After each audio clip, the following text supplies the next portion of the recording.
सीखेंगे खुदा के वचन से कि कैसे हम नए वर्ष में आशीषों को प्राप्त कर सकते हैं। हालेलुया। क्या सीखने जा रहे हैं आज आप? कि कैसे आप नए वर्ष में आशीषों को प्राप्त कर सकते हैं।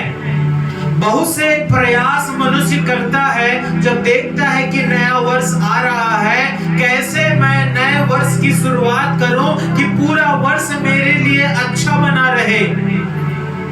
और हम बहुत बार अच्छे अच्छे कार्य को करते हैं। कोई कंबल बांटता है, कोई खाना खिलाता है, कोई प्रार्थना करता है, कोई उपवास करता है। बहुत प्रकार के कार्य को करने के द्वारा मनुष्य सोचता है कि परमेश्वर की कृपा, परमेश्वर की आशीष मेरे जीवन में बनी रहेगी क्योंकि मैंने ये काम को किया है। हालेलुया।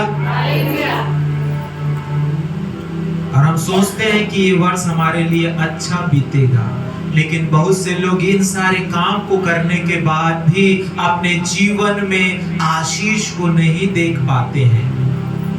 इसलिए क्योंकि कुछ दिन वो अच्छा काम करते हैं और वर्ष भर अधर्म के कामों को अपने जीवन में प्राथमिकता देते हैं मेरे प्रियो।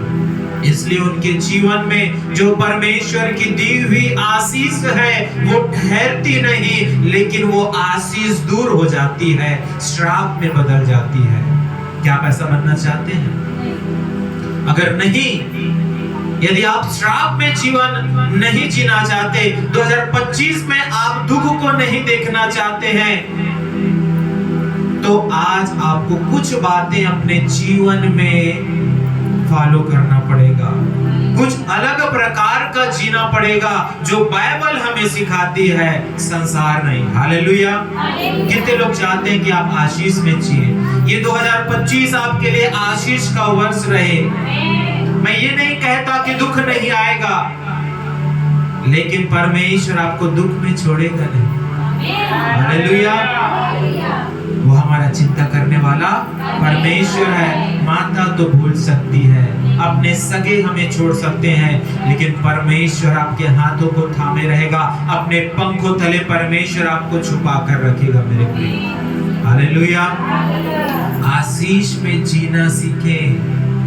ये ना सोचे कि मैं बस यही पड़े रहूंगी, मेरा कोई भविष्य नहीं है, बस लड़ाई होता रहेगा, गरीबी आती रहेगी, बीमारी आती रहेगी, मुझको ताने सुनने पड़ेंगे। नहीं मेरे प्रियो, आज परमेश्वर आपको ना केवल आशीष देगा, लेकिन दूसरे के लिए भी आप आशीष के कारण बनेंगे। ये 2025 में आप आशीषों को देने वाले लोग होंगे। हालेलुया। क्योंकि जिसके पास जो रहता है वही वो उसको बांटता है। हालेलुया। मेरे अंदर यदि अच्छी बातें हैं, मैं अच्छी बातें आपको बांटूंगा। यदि आपके अंदर आशीष है तो आपके द्वारा लोग आशीषों को प्राप्त करेंगे। हालेलुया। उसके लिए कुछ नियम का पालन हमें 2025 में करने की आवश्यकता है मेरे प्रिय। हम सुनते तो हैं अच्छे से वचन को, लेकिन हम जीते नहीं हैं वचन को। हालेलुया। केवल वचन के सुनने वाले नहीं, परंतु वचन पर चलने वाला व्यक्ति ही परमेश्वर से आशीषों को प्राप्त करता है। हम नहीं जानते कितने लोग सुन रहे हैं, कई लोग तो नहीं सुनते हैं, बैठे रहते हैं, खड़े रहते हैं, लेकिन वचन अंदर नहीं जाता, इसलिए क्योंकि कान में तो और ही बातें हैं, विवेक में, मन में, दिल में अन्य ही बातों को हमने जगह देकर रखी है। पहले से कचरा भरा हुआ है तो कैसे वचन जाएगा? हालेलुया। हालेलुया। इसलिए आइए हम सीखेंगे अब्राहम के जीवन से कुछ बातों को। उत्पत्ति उसका 12 अध्याय 1 से 7 पद हम पढ़ेंगे। क्या कहता है परमेश्वर का वचन? उत्पत्ति की पुस्तक उसका 12 अध्याय 1 से 7 पद हम पढ़ेंगे। यहोवा ने अब्राहम से कहा, हाँ, अपने देश और अपने कुटुंबियों और अपने पिता के घर को छोड़कर उस देश में चला जा जो मैं तुझे दिखाऊंगा, और मैं तुझसे एक बड़ी जाति बनाऊंगा और तुझे आशीष दूंगा और तेरा नाम महान करूंगा और तू आशीष का मूल होगा। जो तुझे आशीर्वाद दे उन्हें मैं आशीष दूंगा, और जो तुझे कोसे उसे मैं श्राप दूंगा, और भूमंडल के सारे कुल तेरे द्वारा आशीष पाएंगे। यहोवा के इस वचन के अनुसार अब्राहम चला और लूत भी उसके संग चला। और जब अब्राहम हारान देश से निकला उस समय वह 75 वर्ष का था। इस प्रकार अब्राहम अपनी पत्नी सैरा और अपने भतीजे लूत को और जो धन उन्होंने इकट्ठा किया था और जो प्राणी उन्होंने हारान में प्राप्त किए थे सब को लेकर कनान देश में जाने को निकल चला। और वे कनान देश में आ गए।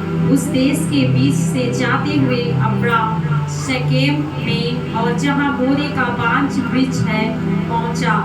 उस समय उस देश में कनानी लोग रहते थे। तब यहोवा ने अब्राहम को दर्शन देकर कहा, यह देश मैं तेरे वंश को दूंगा। और उसने वहाँ यहोवा के लिए जिसने उसे दर्शन दिया था एक वेदी बनाई। ये परमेश्वर का जीवित वचन है, इसके पढ़े जाने पे हम सबको आशीष मिले। मेरे प्रियो, मैंने इस पाठ को इसलिए पढ़ाया क्योंकि परमेश्वर हमको क्या करता है, आशीष का मूल ठहराने जाता है। हालेलुया, आशीष का सोता परमेश्वर आपको बनाने जा रहा है 2025 में। और परमेश्वर ने अब्राहम से कहा, अपने देश और अपने कुटुंबियों और अपने पिता के घर को छोड़कर उस देश में चला जा जो मैं तुझे दिखाऊंगा। सबसे पहली बात जो परमेश्वर ने अब्राहम से कहा है वो छोड़ने की बात कहा है। कौन सी बात कहा परमेश्वर ने? हाँ, कुछ बातें हैं जो आपको आशीष पाने से पहले आपको छोड़ना पड़ेगा।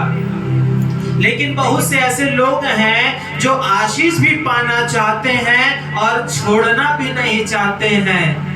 हालेलुया, वो दोनों हाथ से लड्डू खाना चाहते हैं, लेकिन ऐसा नहीं होगा मेरे प्रियो। परमेश्वर ने अब्राहम से कहा कि अपने पिता के घर को, अपने सगे संबंधियों को तू क्या कर और इस देश को छोड़कर जो देश मैं तुझे बताऊंगा उस देश में तुझको जाना है। हालेलुया। बहुत से लोग आज छोड़ना नहीं चाहते हैं। वो आशीष पाने की बात तो सुनते हैं, लेकिन जब परमेश्वर उनको कुछ कार्य को करने के लिए बोलता है तो वो नहीं करना चाहता। परमेश्वर पाप को छोड़ने के लिए बोलते हैं, लेकिन हम छोड़ना नहीं चाहते। हम और भी उस पाप को क्या करते हैं, थामे रहते हैं, पकड़े रहते हैं। लेकिन आज यदि आप चाहते हैं कि आपके जीवन में आशीष आए और आपको परमेश्वर आशीष का मूल ठहराए, तो परमेश्वर ने जो कहा है छोड़ने के लिए, जो 2024 में आपने नहीं छोड़ा, परमेश्वर आज चाहता है कि आपको उसको क्या करना है, छोड़ना है। और जब आप उसे छोड़ देंगे तब परमेश्वर का वचन कहता है 12:2 में, मैं तुझसे एक बड़ी जाति बनाऊंगा और तुझे आशीष दूंगा और तेरा नाम महान करूंगा और तू आशीषों का मूल होगा। हालेलुया। तब 4 पद में लिखा है, यहोवा के इस वचन के कारण अब्राहम चला और लूत भी उसके संग चला। और जब अब्राहम हारान देश से निकला उस समय 75 वर्ष का था। हालेलुया। जब परमेश्वर छोड़ने को बोलता है, हमको क्या करना है, पकड़े रहना है, हाँ, छोड़ देना है। जिस प्रकार हमने भजन संहिता 51 में पढ़ा, सारे पाप हमारे सामने हैं। हालेलुया। सारे पापों का काला चिट्ठा हमको परमेश्वर ने हमारे सामने रखा हुआ है। आज प्रभु चाहता है उन पापों को, उन बातों को आपको छोड़ना है। हालेलुया। जब पाप की बात आती तो हम सोचते हैं कि बड़ा बड़ा पाप होगा, हम तो कुछ नहीं करते। आलस्य भी एक पाप है। हालेलुया। आलस्य भी क्या है, एक पाप है। प्रभु की आज्ञा को ना मानना भी एक पाप है मेरे प्रियो। कौन सी आज्ञा परमेश्वर ने आपको दिया था जिसे आपने नहीं माना, हालेलुया, वो भी पाप में गिना जाता है मेरे प्रियो। हालेलुया। सबसे पहली बात जो आज हम सीखेंगे कि कैसे हम नए वर्ष में आशीष को प्राप्त कर सके वो है प्रार्थना का जीवन जीना होगा। कौन सा जीवन? बहुत से लोग हैं जो प्रार्थना करते हैं और बहुत से लोग हैं जो प्रार्थना नहीं करते हैं, लेकिन बाइबल हमको सिखाती है मेरे प्रियो, यदि आप प्रार्थना करेंगे तो आपके जीवन में बहुत सी बातें होंगी, बहुत सी बातों को आप सीखेंगे और बढ़ोतरी को अपने जीवन में देखेंगे।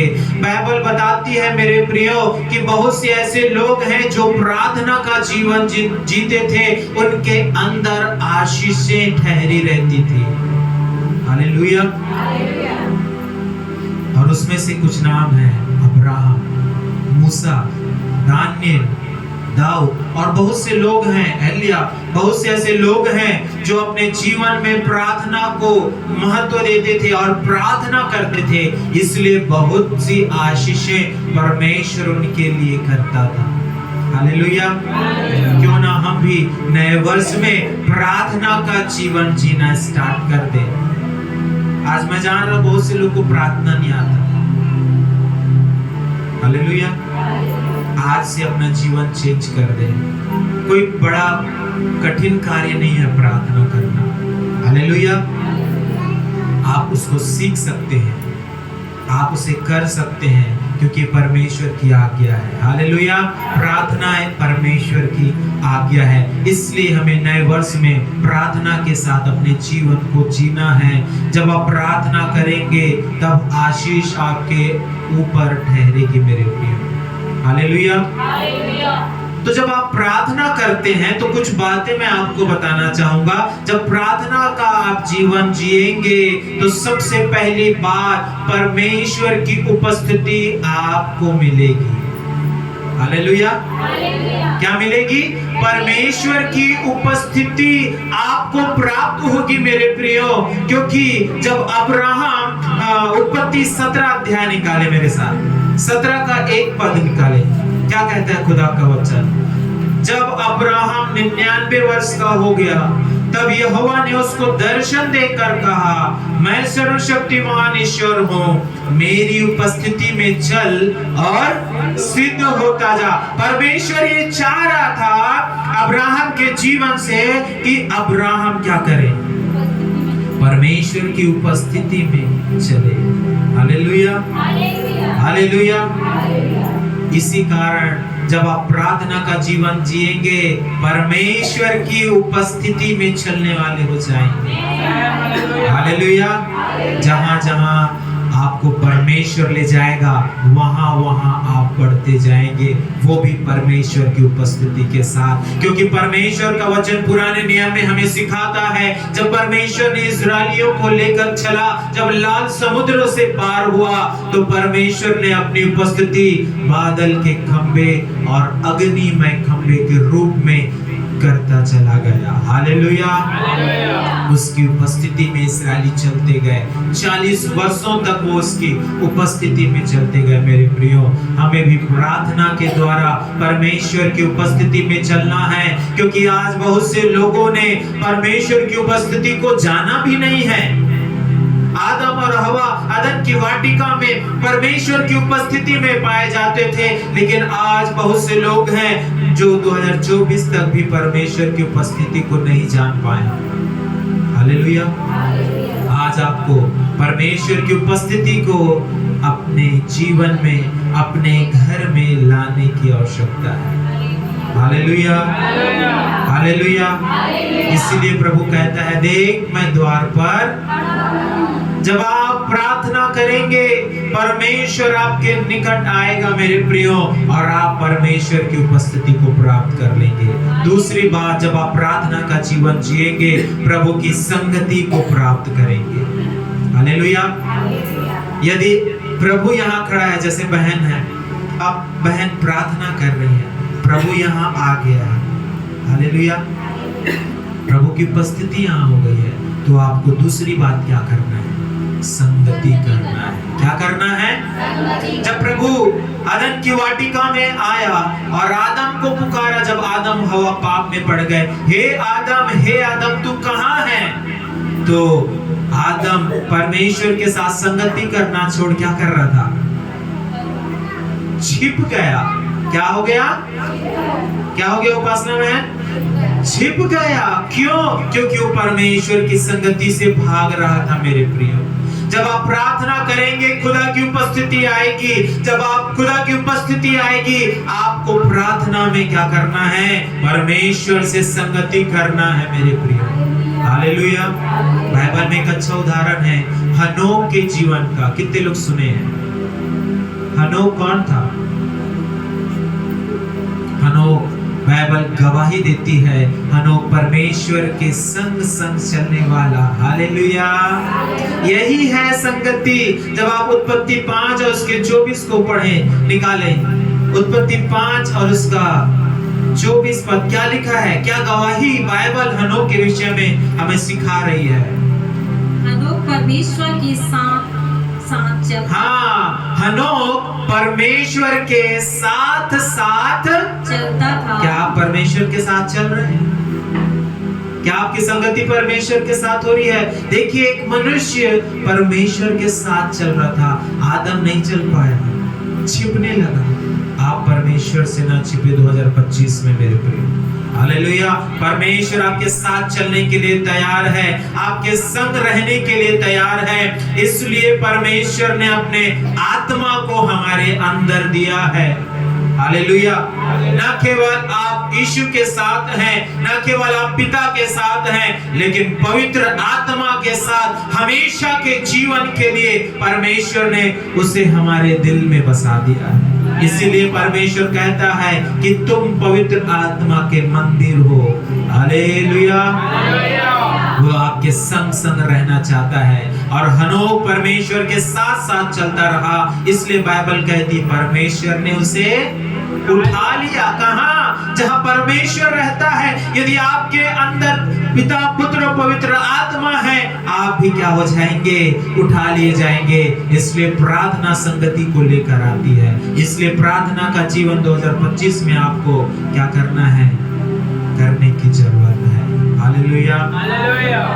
मत्ती 18 का 20 निकालें। क्या कहता है प्रभु का वचन? हमको बाइबल खोलकर पढ़ना है। मत्ती 18 का 20।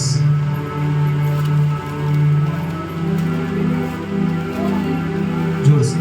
क्योंकि जहाँ 2 या 3 मेरे नाम से इकट्ठे होते हैं, वहाँ मैं उनके बीच में होता हूँ। हाँ, हालेलुया। ये परमेश्वर हमको कह रहा है मेरे प्रिय। चाहे आप परमेश्वर के लिए कहीं भी इकट्ठा हो, परमेश्वर आपसे संगति करने के लिए आता है। और बाइबल कहती है भजन संहिता 42 के 1 में, जैसे हिरनी नदी के जल के लिए हाँफती है, प्रभु मैं भी तेरे लिए क्या हूँ? प्यासा हो। हालेलुया। ये संगति होनी चाहिए मेरे प्रियो, जो प्रार्थना से आपको मिलेगा और किसी चीज से नहीं मिलेगा। प्रार्थना जब करेंगे, उसकी उपस्थिति आएगी, उसकी संगति आपको मिलेगी। तीसरी बात, प्रार्थना के द्वारा मार्गदर्शन भी आपको प्राप्त होगा। हालेलुया।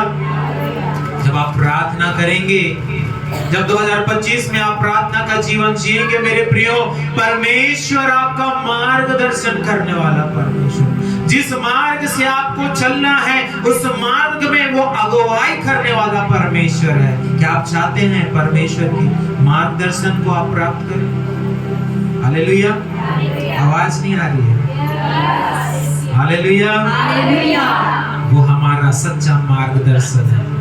भजन संहिता 25 और उसका 4 और 5 निकालें जल्दी से, जिसे मिलता है। भजन संहिता 25 अध्याय 4 और 5। हे यहोवा अपने मार्ग मुझको दिखला। हाँ, परमेश्वर क्या बोल रहा है? देखिए, यहाँ प्रार्थना की जा रही है, हे यहोवा अपना मार्ग मुझको दिखा। हालेलुया। क्या आप चलना चाहते हैं उसके मार्ग में? हमारी प्रार्थना है मेरे प्रिय, प्रभु से आपको करना है, परमेश्वर मेरा मार्गदर्शन कर, क्योंकि यीशु मसीह ने कहा मार्ग सत्य और जीवन मैं ही हूँ। क्या आप चलना चाहते हैं उस मार्ग में? जब आप उस मार्ग को अपनाएंगे, आपका जीवन आशीषों से भरा रहेगा। हालेलुया। हालेलुया। हालेलुया।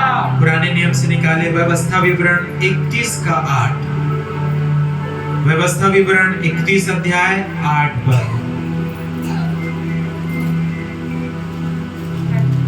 जी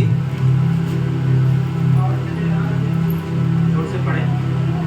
और तेरे आगे आगे हाँ चलने वाला यहोवा है। हाँ, मूसा कह रहा है यहोशू से, हालेलुया, तेरे आगे आगे चलने वाला यहोवा है। बोलिए, तेरे आगे आगे चलने वाला यहोवा है। यहोवा है। हालेलुया। और हम उसकी भेड़ उसके पीछे पीछे चलते हैं। हालेलुया। चरवाहा हमारे आगे और भेड़ उसके पीछे। यदि आप उसके पीछे चलेंगे उसकी आशीषों को प्राप्त करेंगे। पूरा पढ़ देंगे उसको।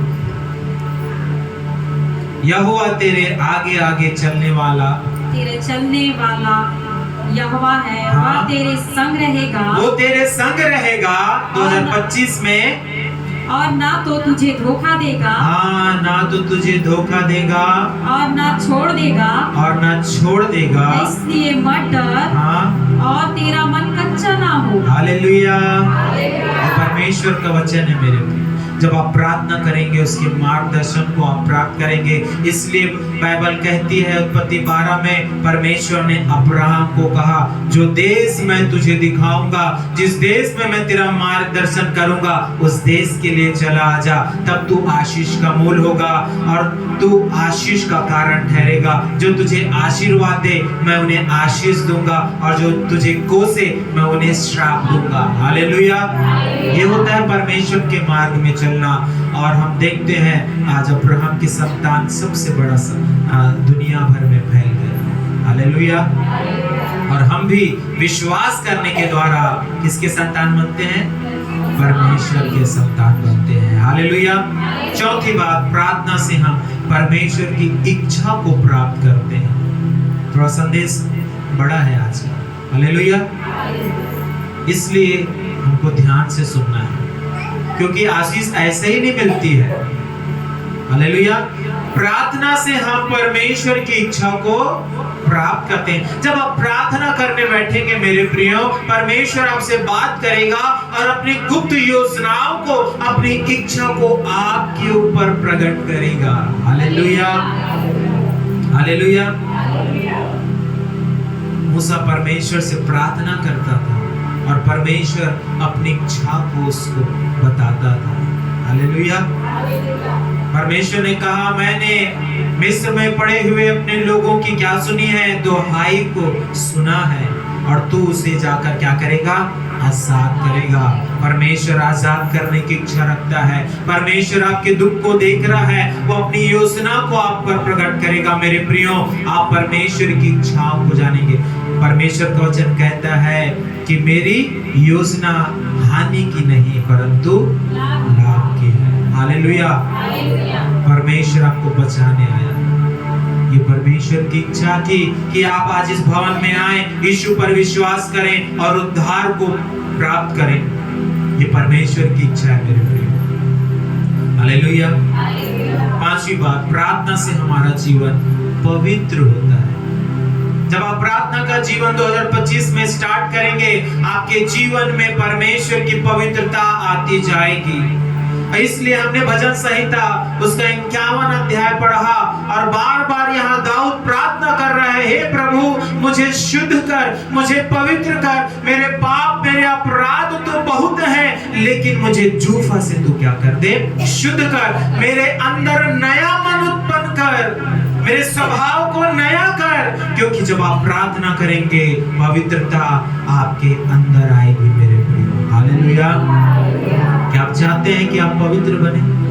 क्योंकि प्रभु का वचन कहता है, जैसा तुम्हारा बुलाने वाला पवित्र है वैसे तुम भी अपने सारे चाल चलन में पवित्र बनो। लेकिन आज मसीह शॉर्टकट कर देता है ना? 10% परमेश्वर को और 90% अपने जीवन का। पैसे की बात नहीं कर रहा। हालेलुया। 10% हम पवित्र रहते हैं और 90% हम अपने भोग विलास में, सुख में, चिंता में, अन्य बातों में हम अपने जीवन को जीते हैं। हालेलुया। लेकिन आज आपको 100% पवित्र होने की जरूरत है। हालेलुया। छठवीं बात, प्रार्थना से हम परमेश्वर के प्रेम में बने रहते हैं। Hallelujah, hallelujah. क्या है परमेश्वर का प्रेम? जी पीछे से, क्या है परमेश्वर का प्रेम? क्या परमेश्वर आपसे नफरत करता है? क्या परमेश्वर आपको नाश होने देना चाहता है? बाइबल बताती है जब हम पापी ही थे, क्या थे?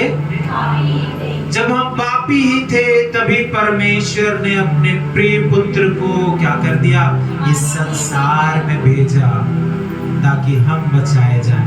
ये परमेश्वर का प्रेम है। जब आप प्रार्थना में जीवन जिएंगे, उसके प्रेम में आप बने रहेंगे मेरे प्रियो। सातवीं बात, प्रार्थना से हमें कठिन और रहस्यमय बातें समझ में आती है। बाइबल कहती है यिर्मयाह 33:3 में, तू मुझसे प्रार्थना कर, तब मैं तेरी सुनकर तुझे बड़ी बड़ी और कठिन बातें बताऊंगा। जब आप प्रार्थना करेंगे तभी आप परमेश्वर की रहस्यमय बातों को देखेंगे। हालेलुया। कितनों ने प्रकाशित वाक्य पढ़ा है या सुना है प्रकाशित वाक्य के विषय में? किसका प्रकाशन था? किसके ऊपर प्रकट हुआ ये प्रकाशन? यूहन्ना। हालेलुया। जो यीशु मसीह का प्रिय चेला था, उसके ऊपर परमेश्वर इस प्रकाशन को, कठिन बातों को प्रकट किया। आप भी जब प्रार्थना करेंगे, रहस्यमय बातें परमेश्वर आपके लिए प्रकट करेगा।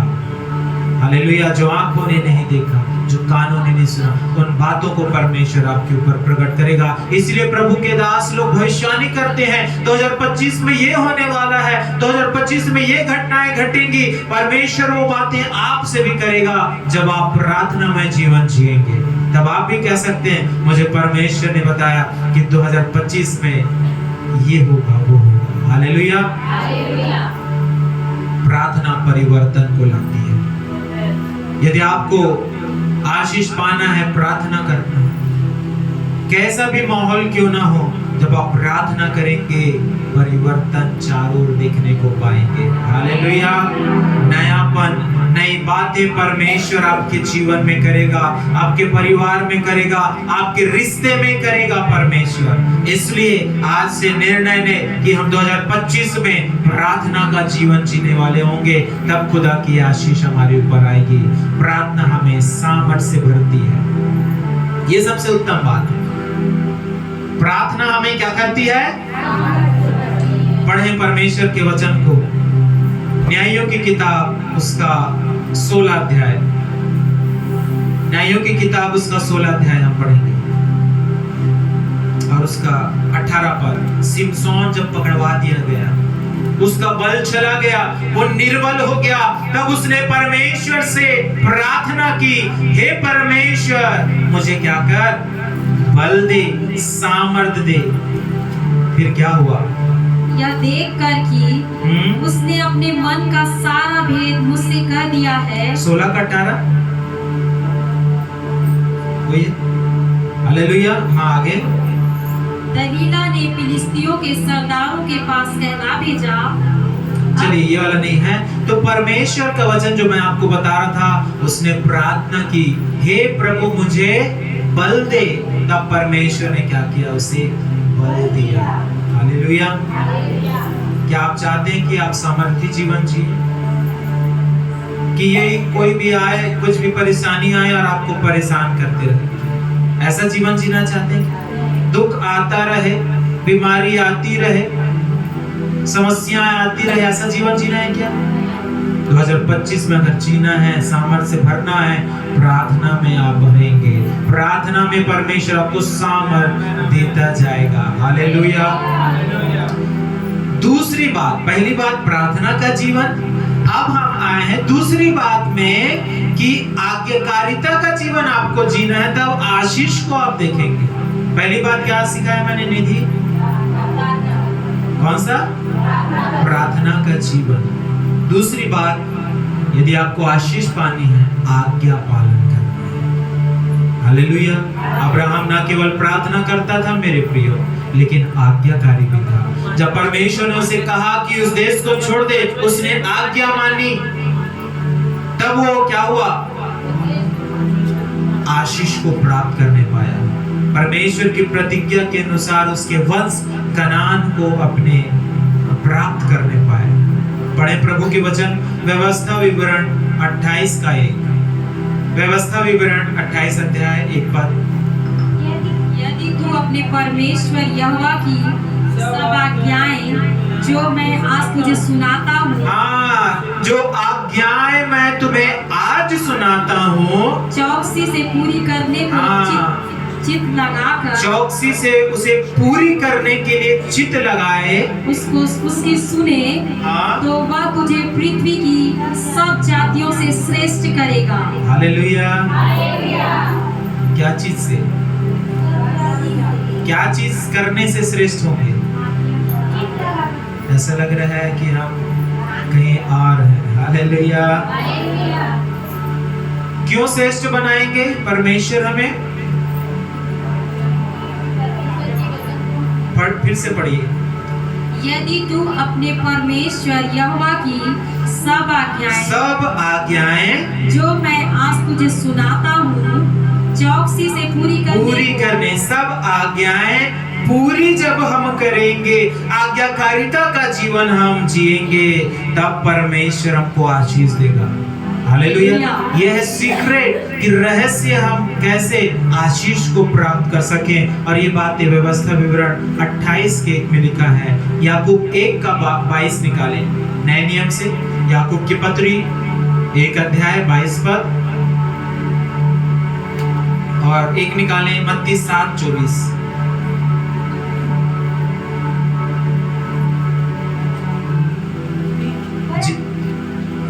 पढ़े। परंतु वचन पर बोलिए चलने वाले बनो। हाँ, केवल सुनने वाले ही नहीं, परंतु वचन को पालन करने। चलने का मतलब पालन करने वाले बनो। ये परमेश्वर चाहता है 2025 में कि आप ना केवल वचन को सुने, लेकिन उसका पालन करें। यदि आप मत्ती उसका 7 अध्याय उसके 24 पद को पढ़ें, तो परमेश्वर वचन क्या कहता है? पढ़ें। इसलिए जो कोई मेरी ये बातें सुनकर, मेरी आज्ञाओं को सुनकर उन्हें मानता है, उसे क्या करता है? मानता है, आज्ञाकारी होता है, वह उस बुद्धिमान मनुष्य के समान ठहरेगा। वो उस मनुष्य के समान ठहरेगा जिसने अपना घर चट्टान पर बनाया। हाँ, आगे। और मैं बरसा, आंधी आई, बाढ़ें आई और आंधियां चली, हाँ? और उस घर से टकराई, फिर भी वह नहीं गिरा, क्योंकि उसकी नींव चट्टान पर डाली गई थी। हालेलुया। यदि आप आज्ञा मानेंगे, चाहे बाढ़ आए, समस्या आए, परेशानी आए, आंधी और तूफान क्यों ना आए, आप आज्ञा पालन करने से स्थिर बने रहेंगे मेरे प्रियो। हालेलुया। आपका कोई कुछ नहीं कर पाएगा। हालेलुया। ये चीजें आज्ञा पालन से आपके जीवन में दिखेगी। आपको मजबूत बनने की आवश्यकता है। चाहे कितना भी बड़ा तूफान क्यों ना आ जाए, जितना भी बाढ़ क्यों ना जाए, आपको गिरा नहीं सकेगी। हालेलुया। आखिरी बात, तीसरी बात जो आपको इस नए वर्ष में करना है, बढ़ने वाला जीवन। कौन सा जीवन? हाँ, बढ़ने वाला जीवन आपको जीना है। ग्रोथ करने वाला, ऊंचाइयों में उठने वाला जीवन आपको जीना है। इसलिए परमेश्वर का वचन कहता है, मसीही जीवन निरंतर उन्नति करने वाला जीवन होता है। हम देखते हैं एक वर्ष आता है, दूसरा वर्ष चला जाता है, और हम यही विचार करते हैं कि इस वर्ष मैं पढ़ूंगा, इस वर्ष मैं प्रार्थना करना सीख जाऊंगा, इस वर्ष ये दान वरदान मेरे अंदर आ जाएंगे, मेरे पास ये होगा, मेरे पास वो होगा। हम ये सारी बातें करते हैं, लेकिन जब वर्ष अंतिम में आता है तो आप देखते हैं कि ना तो कुछ बढ़ा ना कुछ मिला। आत्मिक बातों की बात कर रहा हूं। हाँ, कार आ गया, घर बन गया, शादी भी हो गई, नौकरी भी लग गया, सब कुछ हो गया, लेकिन आत्मिक बातें कहाँ हैं? परमेश्वर नहीं चाहता कि उसके लोग बच्चे बने रहें, बालक बने रहें, छोटे बने रहें। परमेश्वर चाहता है कि उसके लोग क्या करें? सियाने हो, परिपक्व हो। बढ़ने वाला जीवन हमको जीना है मेरे प्रिय। कितने लोग चाहते हैं कि वो छोटे बालक बने रहें? कोई नहीं। क्यों? क्योंकि बच्चे क्या करते हैं? सिर्फ रोते रहते हैं। कुछ नहीं मिला तो वो क्या करेंगे? रोना चालू कर देंगे, चीखना चालू करेंगे, जिद करना चालू करेंगे। आज बहुत से ऐसे मसीही हैं जो अपने आप को बालक बनाए हुए हैं, और कलीसिया ऐसे मसीहों से भरा हुआ है, क्योंकि बालक को किसी बात की समझ नहीं होती है, उन्हें बुद्धि नहीं होती है कि कब क्या करना है। हालेलुया। लेकिन बाइबल हमको सिखाती है, पहला कुरिन्थियों उसका 3 अध्याय और 1 पद में प्रभु का वचन क्या कहता है? पहला कुरिन्थियों 3 का 1। हे भाइयों, हे बहनों, मैं तुमसे इस रीत से बातें ना कर सका जैसे आत्मिक लोगों से, परंतु जैसे शारीरिक लोगों से, और उनसे जो मसीह में बालक हैं। हाँ, किसमें? मसीह में। देखो, नया जन्म हुआ, आपने यीशु को जाना, तब आपका जन्म हुआ। आप धीरे धीरे क्या करते हैं? बढ़ते हैं और एक उम्र आने तक सियाने हो जाते हैं, समझदार होते हैं। लेकिन बहुत से लोगों ने अपने आप को बालक ही बनाकर रखा हुआ है। पढ़े इसी का पहला कुरिन्थियों 13 का 11 क्या बोलता है परमेश्वर का दास पौलुस?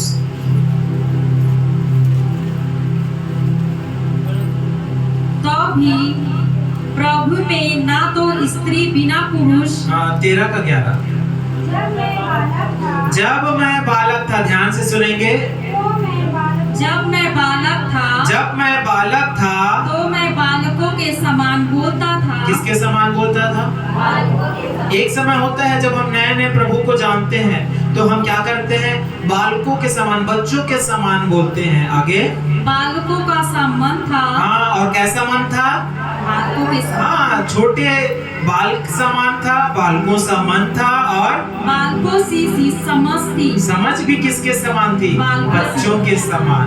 और परंतु जब सियाना हो गया तो बालकों की बात छोड़ दी। बालकों की बात। लेकिन आज बहुत से लोग बालक बने हुए हैं। हालेलुया। आपको सियाने होने की जरूरत है। 2025 में परमेश्वर इस कलीसिया में बालक, बच्चा विश्वासी नहीं देखना चाहता है, बच्चा मसीही नहीं देखना चाहता है, जो हमेशा ए दादा वो हो गए वो, ए दादा ऐसे हो गए वो, और पति हमारा थे, अरे ऐसे समस्या आ गई, वो हो गई, लड़ाई हुआ, झगड़ा हो गया, तब कैसे करूं, क्या करूं। लेकिन ये ऐसे लोग करते हैं जो बालक मसीही हैं। ऐसे हो गए, वैसे हो गए, फलाना कर दी, इसको हो गए। ये सारी बातें बालक मसीही लोगों के जीवन में होता है मेरे प्रिय। नहीं तो आप पढ़ लीजिए इफिसियों 4 का 3 निकाले। इफिसियों 4 का 3। जो बालक विश्वासी हैं, जो सियाने नहीं हुए हैं, जो परिपक्व नहीं हुए हैं, वो किन बातों में फंसे रहते हैं? और मेल के बंधन में। इफिसियों 4 अध्याय 3 पद। आगे। और मेल के बंधन में आत्मा की एकता रखने का यत्न करो। हाँ, और आगे। एक ही देह है और एक ही आत्मा। चलिए, यहाँ पास थोड़ा सा गड़बड़ हो गया, लेकिन वहाँ पास लिखा हुआ है इफिसियों की पत्री में, आप पढ़ सकते हैं। तो जो नए जो विश्वासी होते हैं, नए विश्वासी का मतलब जिन्होंने यीशु पर विश्वास किया और संगति किया लेकिन बढ़ नहीं रहे हैं, वो लोग क्या करते हैं? संसार की विद्याओं में, रीति रिवाजों में, प्रलोभनों में और चिंता में पड़े रहते हैं।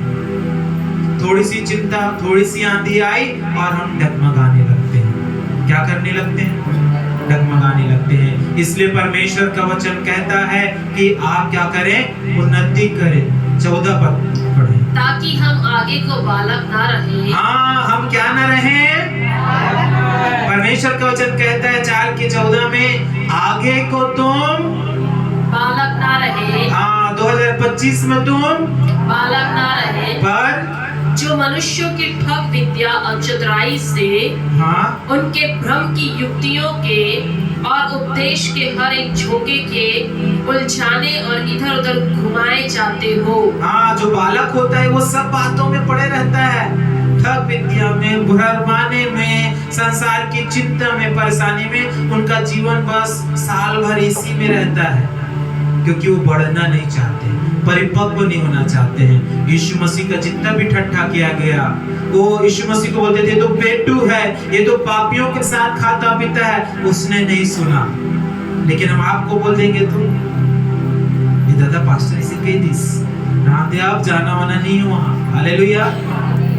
हमला इसे कहा जाता है, लेकिन जो बालक है वही इस बात को ध्यान देता है, और जो परिपक्व हो गया है यीशु मसीह से बातों को झाड़ देता था, हालेलुया। जो बच्चा है अगर वो थोड़ा सा उसके हाथ में कीचड़ लग जाए तो बड़ा रोता है जब तक उसको धोया नहीं जाए, हालेलुया। लेकिन बड़े का अगर कुछ चीज गंदा हो जाएगा वो मिट्टी झाड़ देता है, हालेलुया। आपको परमेश्वर का वचन कहता है आपको सियाने बनने की आवश्यकता है, परिपक्व बनने की आवश्यकता है, तब आप अपने जीवन में आशीषों को देखेंगे। दूसरी बात है ठहरे रहने वाला जीवन। पहला है एक बालक बने रहना, दूसरा है ठहरे रहने वाला जीवन जो कभी बढ़ता नहीं है। जब आप देखते हैं जब पानी एक स्थान में ठहर जाता है और रुक जाता है किसी गड्ढे में, तब धीरे धीरे उसके अंदर क्या होता है, दुर्गंध आने लगती है, काई आने लगता है, गंदगी बढ़ने लगती है। तो परमेश्वर नहीं चाहता कि आप ठहरे हुए जीवन को जिए। परमेश्वर चाहता है 2025 में आपका जीवन बढ़ने वाला जीवन है। जिसने अपने आप को ठहरा लिया है, जिसने अपने आप को रोक लिया है, परमेश्वर कहता है आज आप बढ़ने वाला जीवन जिए, क्योंकि आपको उन्नति देने वाला परमेश्वर आपके साथ है। आने वाली 5 बातें और हम अगली बार सीखेंगे। परमेश्वर इन वचनों के द्वारा आप सभी को आशीष दे, आमीन, हालेलुया।